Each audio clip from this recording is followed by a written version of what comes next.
let the two Postleweights just say a couple of things, about 5 minutes about this car.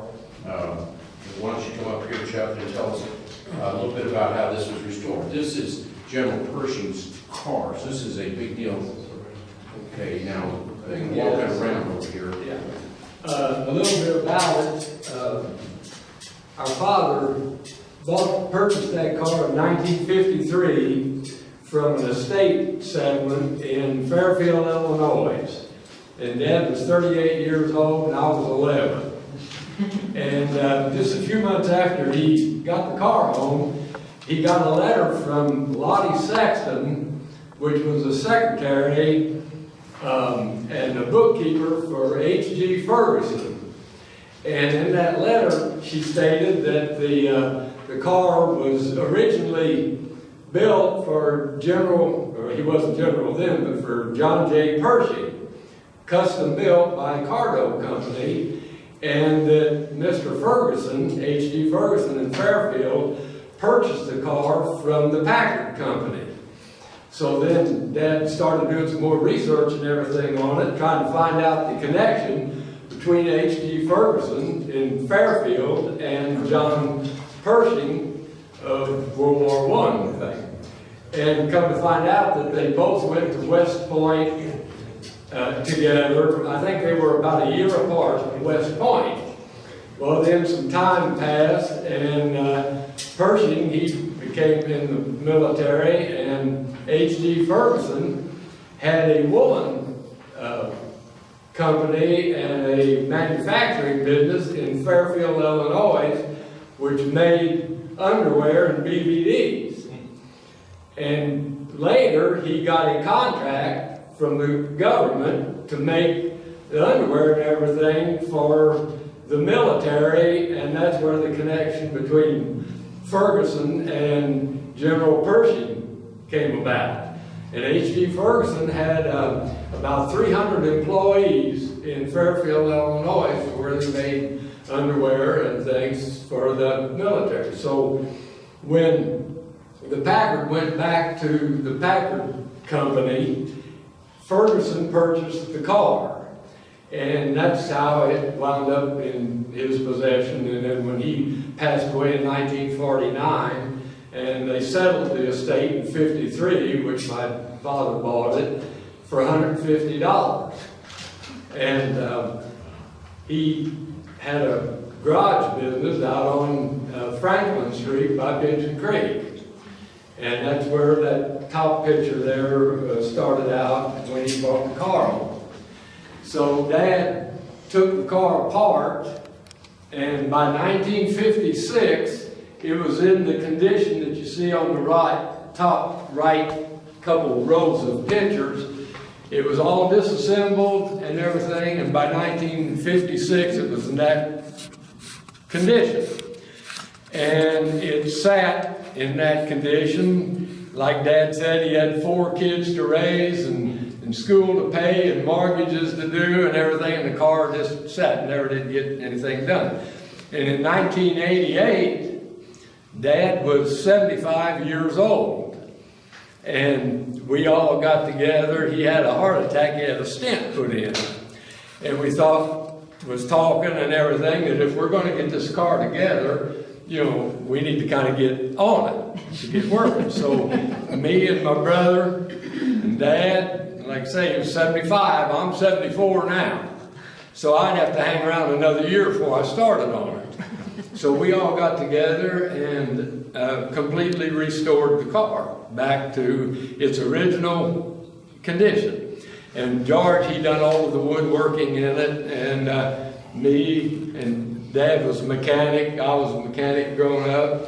We done all of the mechanicals and everything, and basically it was a family restoration other than the nickel plating and the upholstery. We weren't able to do the upholstery and obviously couldn't do the nickel plating. My wife's brother, Doc Schmidt, he done all of the body work and painted it. And so it was kind of a family thing, and it took us about 6 years to get it completed. Where'd you get the glass? Pardon? Where'd you get the glass? The Seamer's glass. Zimmer. Art Zimmer was a good friend of Dad. Matter of fact, we got a picture and a plaque at home from Art Zimmer to Dad with the car. Yeah, he done replaced all of the glass in it. So it was kind of a family thing, but the connection between H.G. Ferguson and Fairfield and General Pershing later on was through the BVDs getting a contract. We think our research, but they were friends, and that's how he got the contract for the BVDs to make underwear. And there's a theater in Fairfield, Illinois, called the Pershing Theater, and Ferguson had about 300 women who worked for him, sewing and what have you. And I have a plaque at home from the Historical Society in Fairfield showing H.G. Ferguson and the employees and everything that worked in the factory and making the underwear and what have you. And a little article in it says that the women, he employed mostly women because they were seamstress, sewing. The women would all go to the Pershing Theater the weekends and what have you, you know. So General Pershing was a big influence on H.G. Ferguson and the car and the automobile. The car was originally built by Cardo Company, which was a subsidiary of Packard, and it was formed about 1914 to around 1921, and they built custom-built cars. This car is a 7-passenger automobile, but it only has 2 doors. And you go in the door on either side, and you have to walk between the seats to sit in the front seat. And then there's 2 jump seats, and then 3 people sit in the back. So it's kind of a unique design, and it's the only one built. We've never found another one like it. It actually has windows that are stored under the back seat that you can slide in tracks on both sides in the front and in the back. And then the window frame is hinged on the door, and you raise the frame up and pull the glass, and then it's an enclosed car. And this particular car is all steel body, and all the other Packards up in the late 20s, early 30s were all aluminum body. This car is a steel bodied car, which is the only one built like that. Wow. So a little history of how it started out, wound up in Fairfield, Illinois, and was owned by Pershing. Where you got parked at now? It's parked at home in the garage. Climate controlled garage. A little other thing about it. We've had this car and we completed it in 1994. We started restored in 1988, completed in 1994, and we've logged right at 90,000 miles, trailer miles, towing this car to shows. It's been everywhere from Paris, Texas, Hagerstown, Maryland, Grand Forks, North Dakota, Florida a couple times, Mobile, Alabama, everywhere in between. We've towed this car that many miles. Pardon? Was your dad Postleweight and a transmission shop on factory? Yes, that's our father. He overhauled a transmission to 57 Plymouth. There you go. And I saw he had that on show out at Washington Square many years ago, didn't he? Yes. I talked to him This about car it. used to be out in Washington Square Yeah. almost every year. I was out there and talked to him about it then. He explained the tires and the maker and all that. And that job on that was outstanding. What year did you have your transmission rebuilt? 57 Plymouth, yes. 57 Plymouth? I might have been the one that took it out of the car. I worked for my father when I was in school. But That car was a big limit, though. Big Lemon? Oh, I didn't have anything to do with that. I mean, everything went wrong with it. But yeah, I worked for my father, mechanic. He had when he purchased this car, he had a garage on Franklin Street. It was about right next to the train tracks where Pigeon Creek is, and it was right in front of Miller Block Company. Yeah. Then he moved from that shop over on 9th and Cherry, not too far from here, at 9th and Cherry Street, and took the car with him, you know. By that point in time, it was disassembled. And then when he moved the garage from 9th and Cherry, he went, the address I think was 620 Walnut Street, and if you would drive in, when you would walk in the executive inn entrance door, you would have been going right in the entrance of his shop. Is where he had his shop there, and then when ENOV bus line garage. it was the old ENOV bus line garage is where he had his shop, and then this car was stored there. wasn't together. It was all stored in itself, just like this. And then he lived out on Washington Avenue, and when he closed that shop down, the car went out to the house garage, and then it sat in boxes there for years, and like I say, until 1988, and we started restoring it.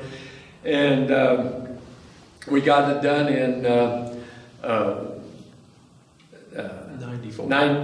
1994, and our very first show that we had it to was in Hershey, Pennsylvania. Wow. We towed that car to Hershey, Pennsylvania. Was the first show. Well, how many miles the car got on it itself? Curious. It had 7,000 miles. 7,000 miles when we started restoring. You have to think, in 1915 and 16 and, up into, we understand that by around 1921 or 22, it was parked in a barn by that point in time. And our father, he went back over to Fairfield, Illinois, and this Charlie Walzer, there was a black man. He was the only black person that lived in Fairfield, Illinois. He was H.G. Ferguson's valet and housekeeper and cook and what have you. H.G. Ferguson was never married. He was a bachelor all his life. And Charlie Walzer used to drive this car. And he told Dad, and Dad was, like I say, 38, 39 years old, and when you're 38, 39 years old, you can remember everything. Dad always said that he didn't have enough sense to take a lot of notes. And he would tell us things that he remembered talking about, but he should have really took notes of everything they said, but he didn't. But anyway, Charlie Walzer told Dad that he used to drive H.G. Ferguson to St. Louis, to the Opry, in that car. Well, you figure in 1917, 18, 19, whenever he got it from the Packard, when Pershing turned it back to the Packard Company, there wasn't many roads, very good roads go from here to St. Louis, it'd probably be a couple overnighters to get there. This car, according to we have a reproduction manual on it, that it's supposed to run 75 miles an hour. Well, you take back then, dirt roads, gravel, if there were, 75 mile an hour, you were cooking it. There was just no way to do it. So, but it's the, Packard came out with the 12-cylinder in 1915. This is the first series. And we only know of about 3 of that running gear running yet. And then this is the only body like it. It's the only one. So, So you got kids? Pardon? Have you guys got kids? I got one kid. He's got 3. So they're gonna take it over after you guys pass along? we're not gonna get rid of it. I don't. I tell you. I didn't know it was gonna be a family heirloom or you gonna put it up somewhere for keepsake. I tell you, it's. Let's see. I was, like I say, Dad was 75 when we started restoring it, and I was about 47, 48 years old, and I was always a hot rodder, I mean, graduated from school 61, 62, and that was the hot rod era. Right. And I was into hot rod and racing, drag racing and all this stuff. I wasn't into antique cars. You know, your kids aren't. Well, my son right now is 48. He just turned 48. He's 48 years old and he's a hot rodder. You know, he hasn't got to the age yet, which is getting close, that you appreciate restored antique cars. And you know, especially this, I can remember me and George was playing in it when Dad got it, you know, 10, 11 years old. So you have to be at a certain age before you can appreciate the restored antiques. And whether our sons have got to that point yet, we have to see. Has there been a monetary value associated to this vehicle? Or I should say maybe, what's the insured value? It's probably Well, on the price list. I have it for insured for what I can afford to pay. Okay. That's about it. It just depends on the person, but one, it's a one of, it, you know, to some extent, nothing's priceless, but, you know, but I have insurance on it for what you can afford to pay. It becomes a point, this automobile has probably been taken care of better than our kids. You know, I mean, there's come a, you know, it's in a controlled environment. It's never, since I've had it in my house, never been cold. And the way you take care of those cars, you're almost paying insurance for nothing. You know, I mean, we tow it in an enclosed trailer, and it never sets out, and it's what have you. You know, it's the value is just what somebody would want to pay for it, but it's not for sale. Yeah, I had my grandfather's china cabinet with a complete 12-piece setup in it, and the insurance company won't cover it because they said the price value cannot be regulated because every day it changes. Yeah. So there's no way to put anything on. so they can't insure it. Right. You know, you About guys are lucky you got insurance. Well, you can get insurance, but then it goes on. you Yeah. can insure anything Yeah. if you can afford to pay the 20,000 premium. million. There you Yeah, go. right, and it gets to a point that it's, you know, but another little thing on it, this car was, when we restored it and everything, years and years ago, some of you that lived here all the time probably remember,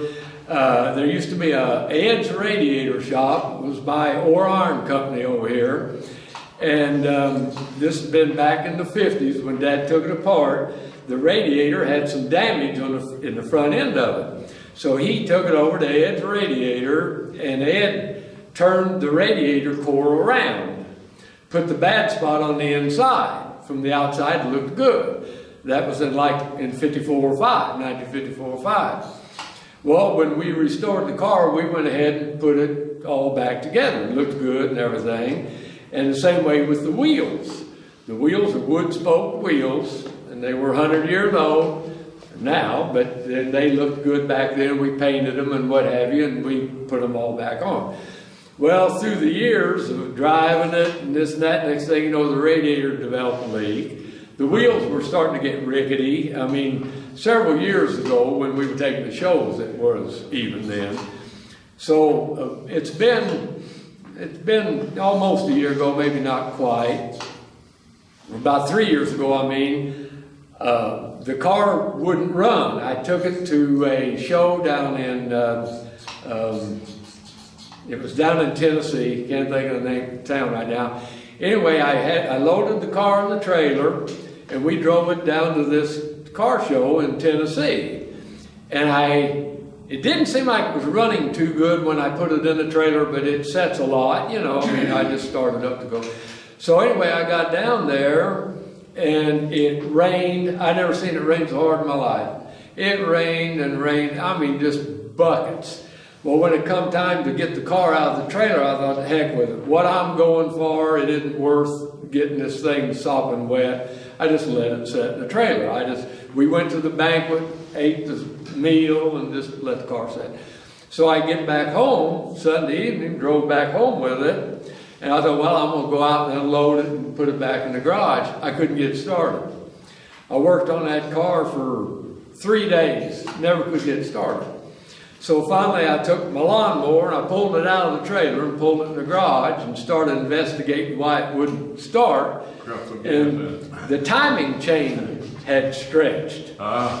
It was just at the point that it was able to load itself, but it wouldn't run enough to unload. So anyway, at that period of time, I had to take the whole front of the engine apart. I had to take the radiator out, the whole front of the engine, to replace the timing chain. And I thought the radiator was starting to leak. It was getting bad. The wheels were rickety. So I thought, this is the time. I just pulled the radiator. I really had to wade through this timing chain, because me and Dad, we'd done all of that, 24, 25 years, 23 years ago when we restored it. I worked with him on redoing this whole car. That's a long time for me to try to figure this timing chain out. But anyway, I took it all apart, took the wheels off of it, took the radiator out.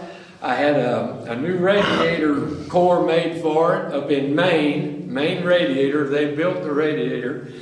I had the Amish up in Washington, Indiana. They replaced the wheel, made a whole new set of wheels, identical to what they were when they were built originally. And then up in Maine, I found an outfit that had old car parts and what have you, and they actually come up with a timing chain for that engine. Wow. Anyhow, it took me 2 years, that car sat on stands in my garage, covered with plastic, to get the timing chain back, which I got it back to going, and the radiator made, and a new set of wheels. But now it's running, and I told Mark, he was talking about bringing the car down. Right now, my trailer is in the middle of getting repaired, and I don't have any way of hauling it. I couldn't, and actually, within a day notice, it'd be kind of hard, because it takes a little bit to get this thing running and going and to try to load it. Yeah, it's not that quick of a thing where you can just fire it up and drive it. But Was that picture down there, is that your family all together? Yes, right? that's our whole family right here. Yeah, Dad, Mom, and my younger brother and George, and the other brother. Our younger brother, he passed away in 1995, and Mom in 2001, and then Dad was in 2009. Dad was 94. Another little thing about Dad. Good genes then. We hope. We started restoring this car, like I said, when he was 75 years old. After that, I had Dad purchased a 1957 Studebaker pickup truck from Lloyd Motors out on Franklin Street, brand new, 57. And I was just driving about then, and I learned to drive stick shift on that truck. He kept it all those years. It was sitting in the carport all those years. And I decided in 1995, 96, I wanted to restore that truck. Yeah, let's do it. So like I say, we've already done this car, and he was about 81 when we got it done. He helped me restore that truck. Then after we got that truck finished, my brother, he purchased a 1921 Packard in Indianapolis. Wow. And Dad said, yeah, we can restore that Packard. So he helped redo all of that Packard, everything, all of the mechanicals, all of that, me and Dad and everything, and got that thing done. Then he was 89 years old, and he bought a 1955 Studebaker and restored it. And got it finished, and actually drove it 3 years before he passed away. So it just tells you that you're not necessarily too young to get started on something. Except I think about it, and I think I'd have to wait another year before I got started, and I can't hardly do it now. So anyway, that's a little history of the Pershing Packard and the connection with some books there that after the meeting you can kind of go through. Yeah, we have books of all of the restoration process. If the door is open over on the guard room, on the other side of the building, there's a display case in there, and there's a leather saddle in there. I used to work as maintenance here from 87 to 94, and I used to live upstairs. Oh, The rooms are this big upstairs too. wow, is that right? And anyways, the saddle in there is from the Spanish-American War vets that passed it on to the World War I vets. And there's no horn on it. Is that- And by accident, my thumb went into the stirrup. The leather is getting that bad, Is that right? No harm. and you can't put any restoration Yeah. for the leather on because it's too far going. Yeah. Well, thank you, Dr. Brown and Postleweight. Postleweight, okay, Thank thank you. Thank you so very much. Admirals in the Navy, and in the Army, there were five five-star generals. And then I started looking a little bit further, and then it said during the same period of time, it was made retroactive that General John J. Pershing was in fact a five-star general. Now, most people don't know that. Anybody can do it if you want to spend the time to go and check it out. But I was surprised and it was pleasant, because they tell me that blackjack was he was a crackerjack, so I know. Yeah, very good general. Hey, Dr. Brandon, you know what they call Blackjack Pershing? No. He was a white officer over a black outfit at one time. That's why he got that nickname. I got that off the Disney Channel one time. Yeah, I didn't know that. Yeah, he was. I thought they was being carried more than a minute back. There being no further business, I will now. Sent around, where did it come? Wound up there? Oh, yes, thank you, I'm sorry.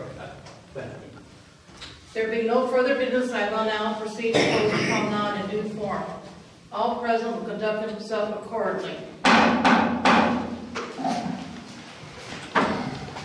Voyagers, let's give us a moment of silent reverence to the memory of our departed comrade voyagers.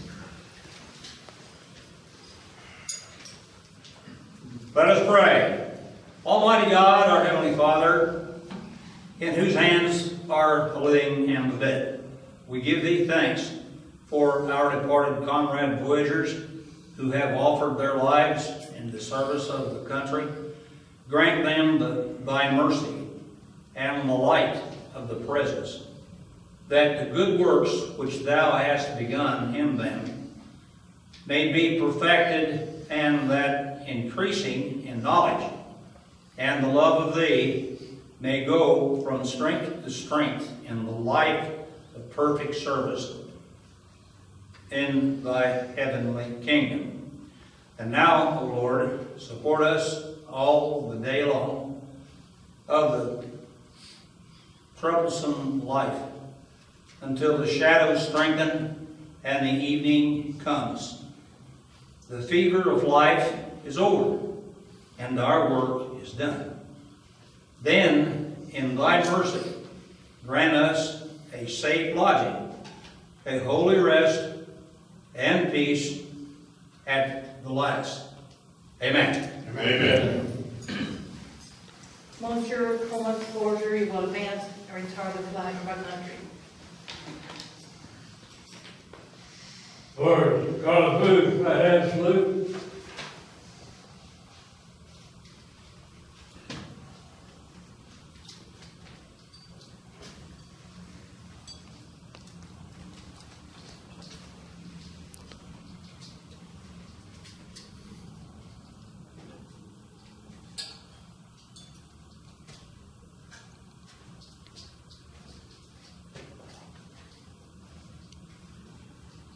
Attention, I now declare the promenade of Hotel Locale 471 duly closed. Drawing. We'll have a drawing. We've got a nurse's drawing and a 50-50 drawing.